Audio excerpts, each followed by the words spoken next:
आज के वीडियो में मनुष्य में ऑटोसोमल विकार, sickle cell anaemia, phenylketonuria, alkaptonuria, रंजकहीनता अथवा एल्बिनिज्म तथा थैलेसीमिया को चित्र सहित समझाएंगे। तो पूरी जानकारी के लिए मेरा पूरा वीडियो लास्ट तक देखिए और यदि अभी तक हमारे चैनल को सब्सक्राइब ना किया हो तो सब्सक्राइब जरूर कर लीजिए। चलिए शुरू करते हैं। सिकल सेल एनीमिया मनुष्य में ऑटोसोमिक विकार होता है। कैसा है? ऑटोसोमिक विकार है जो कि 11वें क्रोमोसोम या 11वें गुणसूत्र की एक जीन, कौन सी जीन?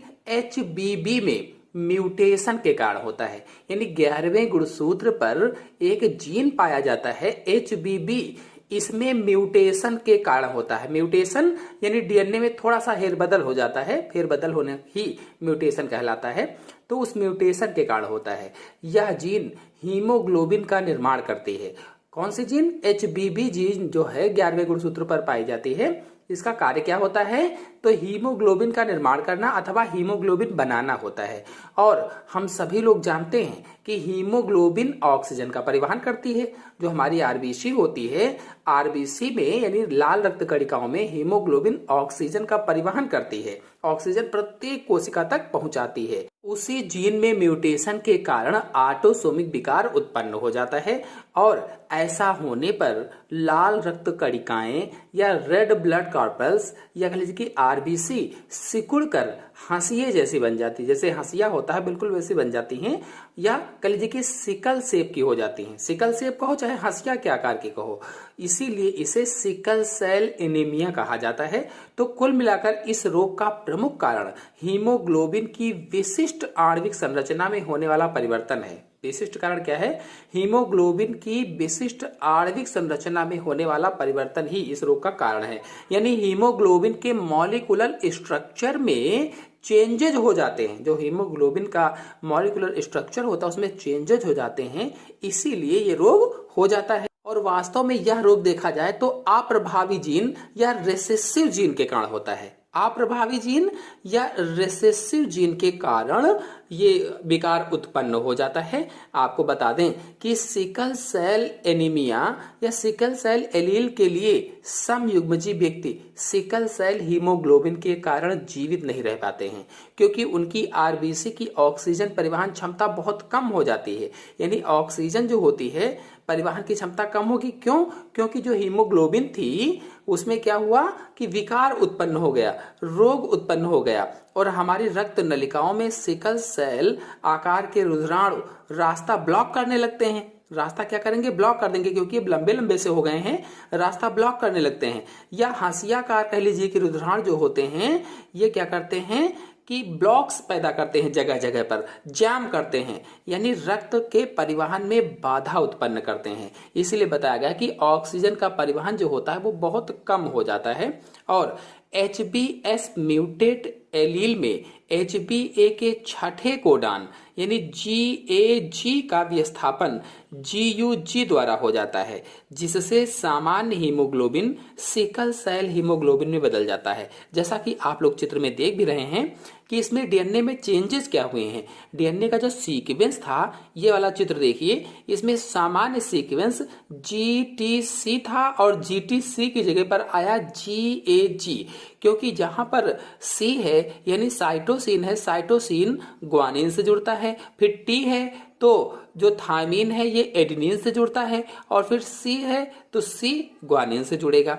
लेकिन दूसरे वाले चित्र में देखिए, जब सिकल सेल से ग्रसित हो गया व्यक्ति तो इसकी जो कोशिकाएं थी, लाल रक्त कणिकाएं थी, देखिए किस तरह की हो गई, सिकल के आकार की हो गई, हंसिया के आकार की हो गई हैं। और इसका जो म्यूटेंट हुआ यानी इसमें जो डीएनए में चेंजेस आए सीक्वेंस में, वो GAC की जगह पर GUG हो गया, GUG हो गया है।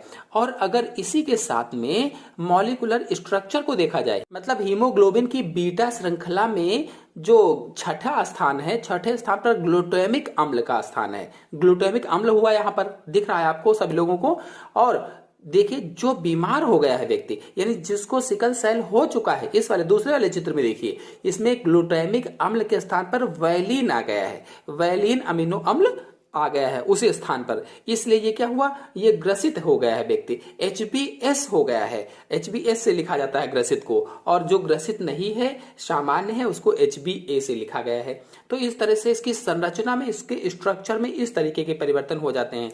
इसीलिए कहा गया है कि समयुग्मजी अप्रभावी जीन युक्त व्यक्ति के सामान्य हीमोग्लोबिन के स्थान पर असामान्य हीमोग्लोबिन का निर्माण होने लगता है। इसी कारण क्या हुआ कि सामान्य हीमोग्लोबिन अब नहीं निर्माण होगा उसका, असामान्य हीमोग्लोबिन का निर्माण होने लगता है, बनने लगती है। और अप्रभावी जीन, यह कह लीजिए कि जो रिसेसिव जीन होती है, रिसेसिव जीन के कारण हीमोग्लोबिन की जो बीटा श्रृंखला है, बीटा श्रृंखला में छठे स्थान पर ग्लूटामिक अम्ल का स्थान वैलीन अम्ल ले लेता है, जैसा कि मैंने अभी आपको समझाया भी था चित्र में।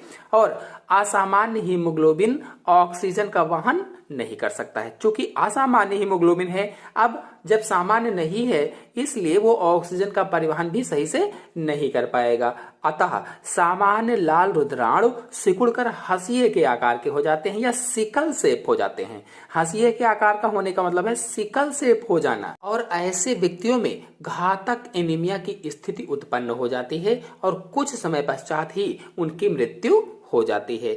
तो कुल मिलाकर के आप लोगों को समझ में आया होगा कि जो दात्र कोशिका अरक्तता रोग है, जो सिकल सेल एनीमिया रोग है या हंसियाकार रुधिराण रोग है, इसमें क्या होता है कि इसमें 11वें गुणसूत्र पर HBB जीन में म्यूटेट आ जाता है, म्यूटेशन हो जाता है, और म्यूटेशन के कारण वहां पर ऑटोसोमिक विकार उत्पन्न हो जाता है, जिससे सामान्य रूप से हीमोग्लोबिन अब निर्माण उसका नहीं हो पाता है। और सामान्य रूप से हीमोग्लोबिन का जब निर्माण नहीं होता है तो ऑक्सीजन का परिवहन बहुत कम होने लगता है, जिसके कारण जो लाल रुधिराणु होते हैं, ये लाल रुधिराणु सिकुड़कर हंसिए के आकार के हो जाते हैं, सिकल शेप हो जाते हैं, जिससे व्यक्ति ऑक्सीजन सही से नहीं ले पाता है और उसकी मृत्यु हो जाती है। चलिए अब दूसरे ऑटोसोमल विकार फिनाइल कीटोन्यूरिया को चित्र सहित समझा देते हैं।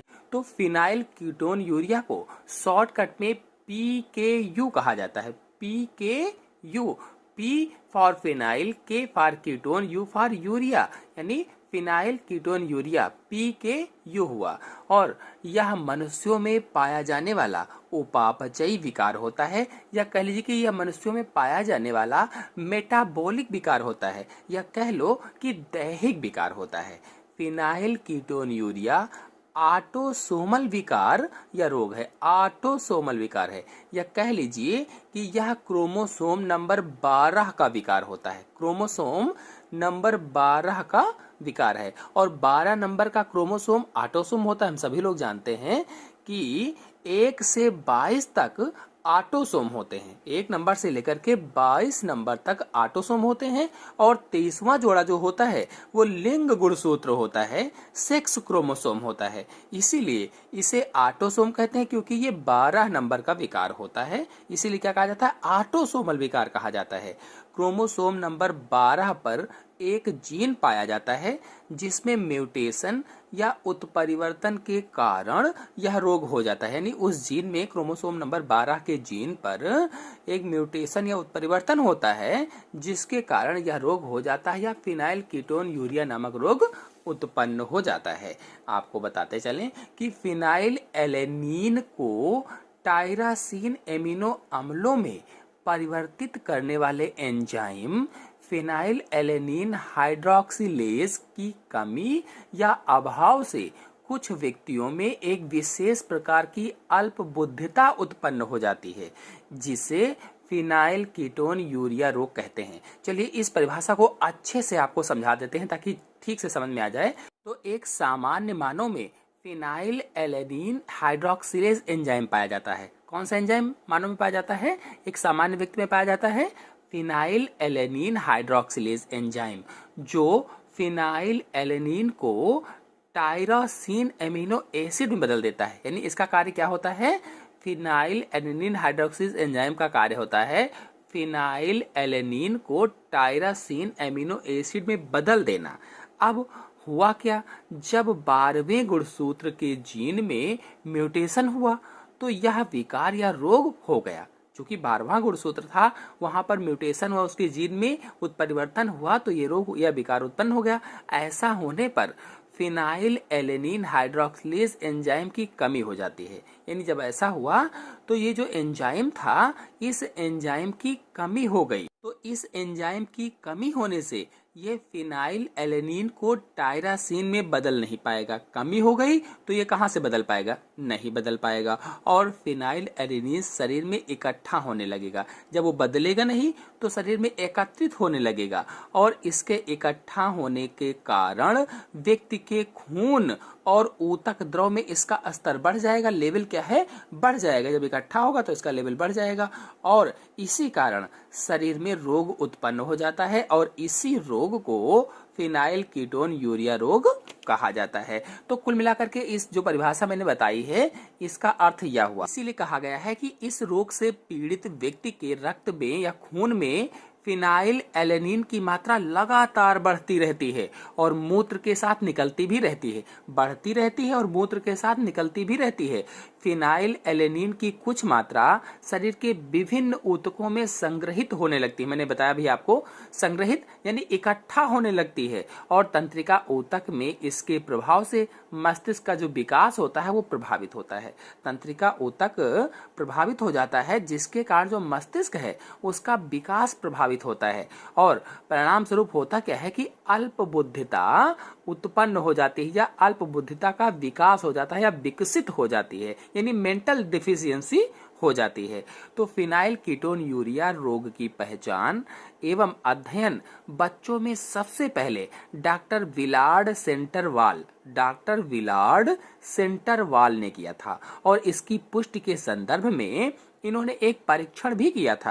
यानी इसको पुष्ट करने के लिए कि हाँ ये रोग है, उसको सत्यापित करने के लिए उन्होंने एक परीक्षण किया और बताया कि स्वस्थ बच्चों के गीले डायपर पर यदि 10% घोल फेरिक क्लोराइड लगा दिया जाए तो घोल लगे स्थान पर एक पीले रंग का धब्बा दिखाई देगा, और इस रोग से पीड़ित बच्चे के गीले डायपर पर यह फेरिक क्लोराइड का घोल लगाया जाए तो धब्बे का रंग हरा हो जाता है। यानी इस तरह से इन्होंने पहचाना, इस तरह से उसकी पुष्टि की। कैसे पुष्टि की? इन्होंने बताया कि यदि कोई स्वस्थ बच्चा है तो स्वस्थ बच्चों के गीले डायपर पर 10% घोल फेरिक क्लोराइड लगा दिया जाए। 10% का घोल फेरिक क्लोराइड लगाया जाए जो स्वस्थ बच्चा है, और घोल लगे स्थान पर एक पीले रंग का धब्बा दिखाई देगा। और यदि इस रोग से पीड़ित बच्चा है, इस रोग से प्रभावित बच्चा है, तो उसके गीले डायपर पर यह फेरिक क्लोराइड का घोल जब लगाया जाएगा तो धब्बा हरे रंग का दिखाई देगा। तब आप समझ जाइए, जब हरे रंग का दिखाई दे कि हाँ ये पीड़ित व्यक्ति है। आपको बताते चलें कि लाखों बच्चों में केवल एक बच्चा ही फिनाइल कीटोन यूरिया रोग से ग्रसित पाया जाता है, और इस रोग से ग्रसित बच्चे केवल मंद बुद्धि ही नहीं होते, बल्कि ऐसे बच्चे त्वचा की एक्जिमा, दांतों में त्रुटिपूर्ण इनेमिल आदि से भी पीड़ित हो जाते हैं। यानी मंद बुद्धि तो मेन कारण है, जो मंद बुद्धि है, अल्प बुद्धिता है, वो तो मेन कारण है। इसके साथ साथ एक्जिमा भी हो जाता है, दांतों में त्रुटिपूर्ण एनेमिल भी हो जाता है। ये सारे रोग भी उत्पन्न हो जाते हैं, और इस रोग के प्रभाव को नियंत्रित करने के लिए भोजन में प्रोटीन की मात्रा में वृद्धि की जाती है। अगर इसको नियंत्रित करना है तो भोजन में प्रोटीन की मात्रा की वृद्धि करनी होगी, प्रोटीन बढ़ानी होगी। और इस रोग से पीड़ित व्यक्ति बालक की बुद्धि लब्धता का IQ जो स्तर होता है वो 20 या उससे भी कम स्तर का होता है। यानी इस रोग से अगर कोई पीड़ित व्यक्ति है, बालक है, तो उसकी बुद्धि लब्धि या IQ क्या होगी? 20 होगी, या 20 से भी कम हो जाती है। तीसरा ऑटोसोमल विकार है एल्केप्टोनूरिया। चलिए इसको समझा देते हैं। तो एल्केप्टोनूरिया एक जैव रासायनिक रोग है, यानी एल्केप्टोनूरिया बायोकेमिकल डिसीज है, और इस रोग का सर्वप्रथम अध्ययन गैरार्ड ने किया था। सबसे पहले अध्ययन किसने किया? गैरार्ड ने किया था। या कहें तो इस रोग की पूरी जानकारी को सबसे पहले वैज्ञानिक गैरार्ड ने दिया था। तो इन्होंने बताया क्या था? तो गैरार्ड के अनुसार यह रोग या डिसीज बच्चे में एक जोड़ी समयुग्मकी अप्रभावी जीन से होता है। एक जोड़ी समयुग्मकी अप्रभावी जीन, यानी यह रोग बच्चों में जन्म के साथ ही होमोलोगस रिसेसिव जीन के कारण हो जाता है। जन्म के समय ही होमोलोगस रिसेसिव जीन के कारण होता है। तो यह एक ऑटोसोमी विकार है। ऑटोसोमल रोग होता है, डिसीज होती है, या कहें तो ऑटोसोमल अप्रभावी जीन के कारण यह विकार उत्पन्न हो जाता है। आपको बता दें कि एक सामान्य मनुष्य में, एक नॉर्मल मनुष्य को अगर देखा जाए तो नॉर्मल मनुष्य में क्या होता है कि एक प्रभावी जीन होता है, और यह जीन जो डोमिनेंट जीन होता है इसके द्वारा एक आवश्यक एंजाइम बनता है, और वो आवश्यक एंजाइम स्वस्थ मानव में होमोजेनेटिसिक अम्ल का विखंडन एसीटो एसिटिक अम्ल में कर देता है। एक जो सामान्य मनुष्य है जिसमें बीमारी नहीं है, उसमें प्रभावी जीन के द्वारा निर्मित एक आवश्यक एंजाइम स्वस्थ मानव में होमोजेनेटिसिक अम्ल का विखंडन किसमें करता है? एसीटो एसिटिक अम्ल में कर देता है। ये एक नॉर्मल मनुष्य में होता है। अब हमने बताया कि एक सामान्य जो मनुष्य है, सामान्य शरीर में जो एंजाइम इसमें बात की गई है, वो एंजाइम कौन सा है? होमोजेनेटिसिक ऑक्सीडेज एंजाइम है। इसमें एंजाइम का नाम नहीं लिया गया था, तो उस एंजाइम का नाम है होमोजेनेटिसिक ऑक्सीडेज एंजाइम।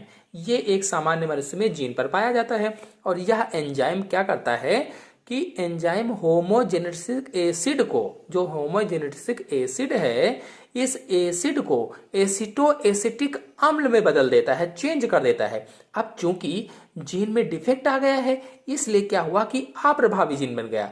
प्रभावी जीन में डिफेक्ट आ गया तो अप्रभावी जीन हो गया। अप्रभावी जीन या रिसेसिव जीन के कारण इस एंजाइम का जो ठीक से सिक्रीशन नहीं हो पाता है, यानी ये एंजाइम ठीक से नहीं बन पाता है। कौन सा एंजाइम? होमोजेनेटिसिक ऑक्सीडेज एंजाइम ठीक से नहीं बन पाता है, या इसका सिक्रीशन सही से नहीं हो पाता है। अब जब इसका सिक्रीशन ठीक से नहीं होता है, ये बदल नहीं पाता है, तो हमारे शरीर में होमोजेनेटिसिक एसिड एकत्रित होने लगता है। यानी जब बदल नहीं पाएगा तो क्या होगा कि हमारे शरीर में होमोजेनेटिसिक एसिड एकत्रित होने लगेगा, इकट्ठा होने लगेगा, जो मूत्र के साथ एल्केप्टॉन के रूप में उत्सर्जित होता है। यानी मूत्र के साथ में क्या होता है कि एल्केप्टॉन के रूप में उत्सर्जित होता रहता है। कुल मिलाकर कहने का मतलब यह है कि इस रोग से ग्रसित मानव में या मानव के शरीर की कोशिकाओं में होमोजेनेटिसिक अम्ल एकत्रित होने लगता है, जो मूत्र के साथ एल्केप्टान के रूप में उत्सर्जित होता है। यानी मूत्र के साथ में ये एसिड निकलता है, और जब वह मूत्र वायु के संपर्क में आता है, हवा के संपर्क में आता है, तो उसका रंग काला पड़ जाता है। यानी जैसे ही वो मूत्र वायु के संपर्क में आया या हवा के संपर्क में आया, तो उसका रंग काला काला सा हो जाता है, काला पड़ जाता है। इसीलिए इसे ब्लैक यूरिन डिसीज भी कहा जाता है, या काला मूत्र रोग भी इसीलिए कहते हैं। क्या कहा जाता है? Black urine disease. क्यों कहा जाता है?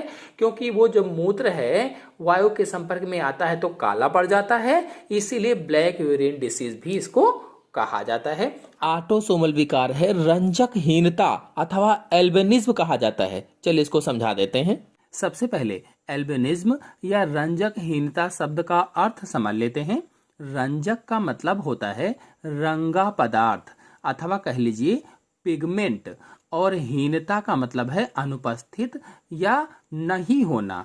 तो रंजकहीनता शब्द का अर्थ हुआ रंजक उपस्थित ना हो अथवा पिगमेंट अपसेंट हो, पिगमेंट अपसेंट हो। और हम सभी लोग जानते हैं कि पिगमेंट रंग प्रदान करते हैं। जो पिगमेंट होते हैं, जो वर्णक होते हैं, ये रंग प्रदान करते हैं। मतलब किसी भी जीव में रंग पिगमेंट के कारण ही होते हैं। जैसे पेड़ पौधे हैं तो इसमें क्लोरोफिल पिगमेंट पाया जाता है, जिसके कारण हरे होते हैं।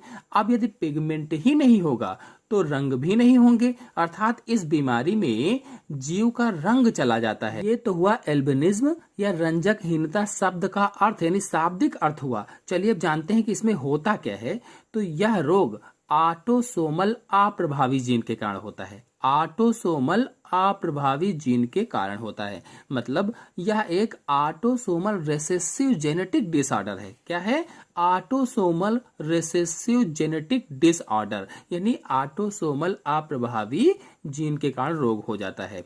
हमारे शरीर में टायरोसिनेज नामक एंजाइम पाया जाता है। सामान्य रूप से व्यक्ति के शरीर में टायरोसिनेज नामक एंजाइम पाया जाता है, और यह एंजाइम टायरोसिन से डोपा का निर्माण करता है। जैसा कि आप लोग रिएक्शन में देख रहे हैं, इस एंजाइम का क्या कार्य है, टायरोसिन से डोपा का निर्माण कर रहा है। डोपा यानी dihydroxy phenyl alanine. Dihydroxy phenyl alanine को शॉर्टकट में डोपा बोला जाता है। और जब इसका निर्माण कर देता है यानी डोपा बन जाता है, तो डोपा से ही मेलेनिन बनता है। डोपा से मेलेनिन का निर्माण हो रहा है, जैसा कि आप लोगों को रिएक्शन में दिख भी रहा है। और यही मेलेनिन जो होता है, इसी को रंगा पदार्थ आप कह सकते हैं या पिगमेंट कह सकते हैं, जिससे मनुष्य में रंग आता है। जब मनुष्य इस रोग से पीड़ित हो जाता है तो उसमें टायरोसिनेज नामक जो एंजाइम होता है, ये नहीं बनता है या बहुत कम मात्रा में बनता है। और इसके ना बनने के कारण, ना बनने से जो मेलेनिन है ये नहीं बन पाता है। क्योंकि जो रिएक्शन आप देख रहे हैं, टायरोसिन बना, टायरोसिन से डोपा बना और डोपा से मेलेनिन बनता है। अब जब ये एंजाइम ही नहीं होगा, क्योंकि इस एंजाइम की उपस्थिति में ये बना, एंजाइम नहीं होगा तो ये बन नहीं पाएगा। और जब मेलेनिन नहीं बनेगा तो जो मनुष्य का रंग है, जो व्यक्ति का रंग है, वो चला जाएगा। और इसीलिए इस रोग से पीड़ित व्यक्ति की जो त्वचा होती है, बाल होते हैं, नेत्रों की जो आइरिस होती है, वो रंगहीन होती है, या कह लीजिए कि सफेद होती है, या कह लीजिए कि उसमें रंग नहीं होता है। तो रंजकहीनता या एल्बिनिज्म का मतलब क्या हुआ, एब्सेंस ऑफ पिगमेंट। रंजकहीनता या अल्बिनिज्म का क्या अर्थ हुआ, एब्सेंस ऑफ पिगमेंट, यानी पिगमेंट नहीं है तो रंग नहीं होगा। अब पिगमेंट ही शरीर को रंग देता है। जो पिगमेंट होता है ये शरीर को रंग देता है, या कह लीजिए कि त्वचा को रंग प्रदान करता है। तो कौन सा पिगमेंट, मेलानिन नामक पिगमेंट। और ये नहीं होगा तो रंग नहीं होगा, इसीलिए शरीर का रंग चला जाता है। इसीलिए कहा गया है कि रंजकहीनता रोग में, अर्थात मेलानिन के अभाव में, त्वचा, बाल, नेत्रों की आइरिस आदि सभी रंगहीन हो जाते हैं, रंग उसमें नहीं रह जाते हैं। अब अगर पेपर में रंजकहीनता आ जाए या एल्बिनिज्म आ जाए, इसके बारे में टिप्पणी, तो कैसे लिखेंगे, लिखेंगे एक अप्रभावी जीन या रिसेसिव जीन के कारण रंजकहीनता की स्थिति उत्पन्न हो जाती है। यानी ये अप्रभावी जीन या रिसेसिव जीन के कारण होता है और रंजकहीनता से पीड़ित व्यक्ति के शरीर में मेलेनिन रंगा पदार्थ का संश्लेषण नहीं हो पाता है। यानी मेलेनिन नामक जो पदार्थ होता है ये नहीं बन पाता है। मेलेनिन रंगा पदार्थ का निर्माण होता किससे है, तो टायरोसिन एमिनो अम्लों के द्वारा होता है। टायरोसिन के द्वारा होता है, मैंने अभी आपको बताया था। और एक एंजाइम की उपस्थिति में, एक एंजाइम मैंने कौन सा बताया था आपको, एक एंजाइम का नाम क्या था, एक एंजाइम का नाम बताया था टायरोसिनेज एंजाइम।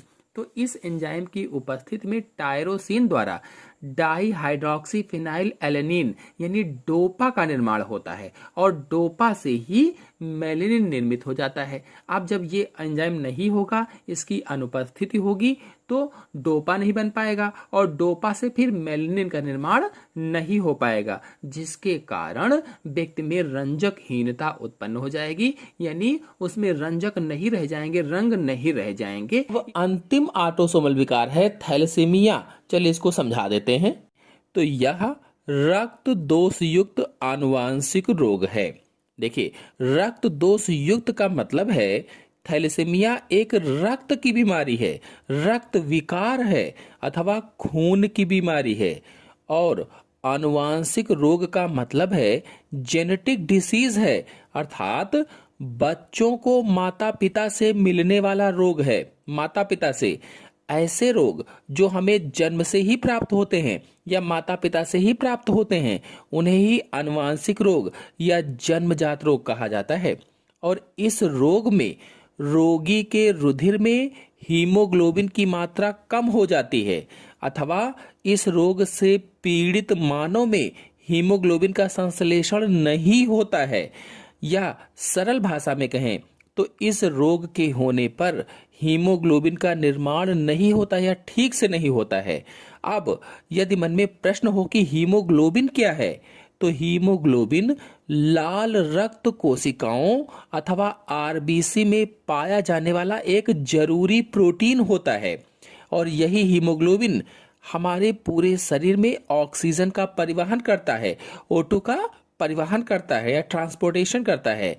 अब जब हीमोग्लोबिन की मात्रा कम हो जाती है तो शरीर दुर्बल व आसक्त हो जाता है और हमेशा किसी न किसी बीमारी से ग्रसित रहने लगता है। आपको बता दें कि सामान्य व्यक्तियों में लाल रुधिर कणिकाओं की जीवन अवधि 120 दिन होती है। जो आरबीसी होती हैं उनकी जीवन अवधि लगभग में 120 दिन होती है और थैलेसीमिया के रोगियों में यह घटकर केवल 20 दिन ही रह जाती है। केवल 20 दिन ही जीवित रहती है बस, जिनको थैलेसीमिया हो जाता है। थैलेसीमिया रोग ऑटोसोमल डिसीज है।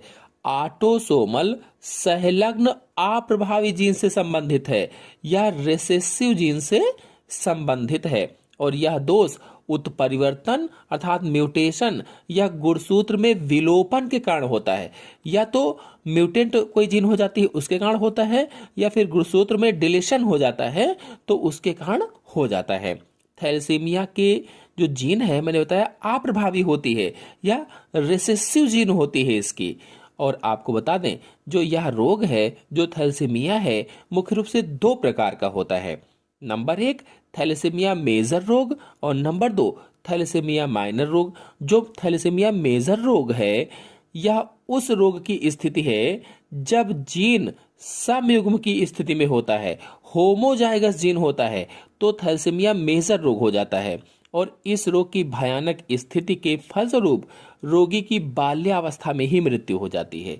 और जो थैलेसीमिया माइनर रोग है यह रोग उस स्थिति में होता है जब जीन विषम युग्मजी होता है या हेट्रोजाइगस जीन होता है तब माइनर रोग हो जाता है और इस रोग का प्रभाव सामान्य रहता है। इसे कूले अरक्तता भी कहा जाता है। कूले अरक्तता।